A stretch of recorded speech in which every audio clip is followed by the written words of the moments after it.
making their way here in the traffic. So, what time do we have? 7:20. 7:20, okay. So we have about 8 minutes before we can give the dais to Sai. So I'll share a few things. Why we wanted to do this.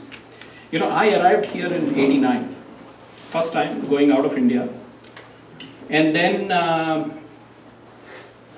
and all I hear about our culture was all negative always. Never understood why it was like that.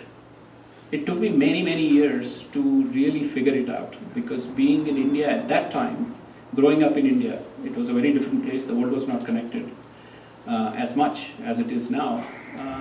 We actually grew up in a bubble. But if you look right now to the West or sort of the global culture, what are the most progressive things that you hear? Of course, yoga. You will see yoga on every corner, every block, right? Meditation, vegetarianism, animal rights, alternative medicine, holistic healing, those environmentalism, even cremation, for that matter. These are all sort of progressive, modern, contemporary ideas. But those are our ideas, always have been, right? It's been our culture. And somehow, because we were not looking after our own house, these ideas, progressive ideas, have been disassociated with our culture. And our culture is associated with what, usually? I mean, it's all our experience. It's certainly my experience. Caste, that's the first thing. Untouchability, gender inequality, all of those negative things. That's what, and the word Hindu is so loaded actually, right? People hesitate to use it. Our youth hesitate to use it, and I don't blame them. Because I guess over the years, we have ourselves let this happen. We have to take responsibility at some level. And so right now, there is awareness. The newer generation is more aware, certainly because of social media and everything. And our generation has actually seen the old world and the new world. So we are sort of almost the bridge generation.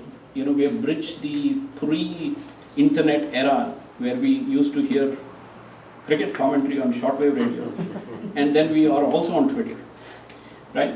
So from the way we see it is that right now there is this awareness, and there is a huge Kurukshetra, if you will, going on, which there are people who are actually trying to fight or push back against these forces.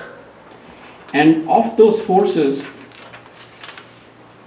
we've had many discussions. I write a little bit, I also do a little bit of art.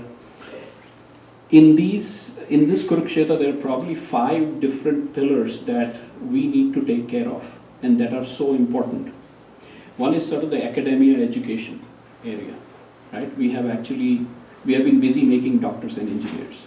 The humanities have been actually hijacked by outsiders. Media and arts, look at Bollywood, for example. A pandit is always a bad guy, and a father and an imam is the nice guy, right? And people's cultural institutions like this. We have, many of us in newer generations have actually disassociated from these institutions. The fourth pillar is, just ordinary people who actually, if there is something wrong, they go and become activists. Just like what happened in Sabrimala, where the woman came out. Okay, that is something unprecedented in our culture. I mean, that was so great to see. I think that's something that comes from awareness. And fifth and final pillar is the legal space and sort of the constitution, understanding of it.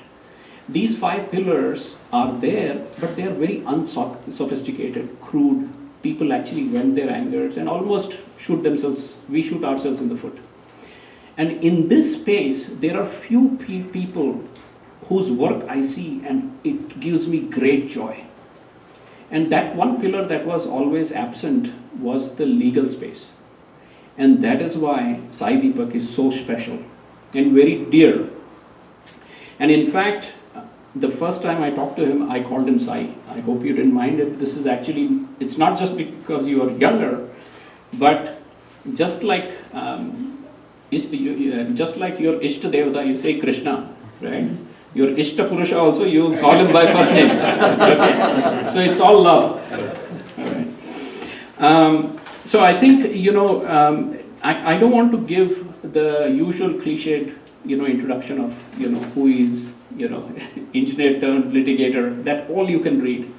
But I think he's far more special. In him, he's a young, upcoming rock star in the legal space in India. And he's extremely thoughtful, and you see a lot. He's not only articulate, because that articulation comes from a lot of hard work. You can see if you actually have listened to him speak, and that gives great hope. And I hope he inspires others, and that is why he's probably the best person to actually inaugurate this session and speak about, our identity. What does it mean, and what are the challenges that it's facing, and how is it relevant to us? People, some of our kids who are born here and who grew up here, yet the idea that identity is something that you may not associate yourself, but others will associate onto you. That you belong to a certain culture. That's something that's inseparable. So how do we embrace it? How do we actually again connect our culture with all the positive attributes that it has been disassociated with? And I think it can happen only by the next generation, because you guys, the next generation, is so much more aware, so much smarter, so many more opportunities. So our mission actually here, we've created this banner because I'll tell a quick story about why we created this banner, and then I'll invite him to talk. Is that it's our mission is to engage with the younger people, because we are all convinced anyways. We don't need any convincing. Okay, we are doing what we can, but it is our next generation who is actually entering, the real world, and they need to be modern, but they need to be modern rooted in our culture, and take this torch forward and help make that connection back with all the positive attributes it deserves. And with this mission, we will actually try to get people like Sai and many more others and engage with younger people. So once Sai actually speaks, I want to make sure that every person under the age of 30 asks a lot of questions, and a lot of difficult questions, uncomfortable questions. That's the idea. That's the idea here. And then finally, the story behind this Dharma Talk, because when I talked the first time we spoke, so I forgot I was speaking with a lawyer. So I said, we would like to actually have you. So after I finished a couple of sentences, the first question he asked, can I ask you, who is this we? Okay. And that was such a great question. He thought I might have been offended. He was nice enough to actually say that I didn't mean to offend you. I said, no, absolutely. I'm actually very impressed, that you actually hit, like Arjuna, So then I told him, frankly, it's just a group of friends. We have several circles. We all have, are motivated by stuff like this. And then we thought we should actually have a little banner. Okay, we're going to keep doing this and thanks to you, we're going to do this. With that, I would like to invite you up. Let's actually sit here and chat.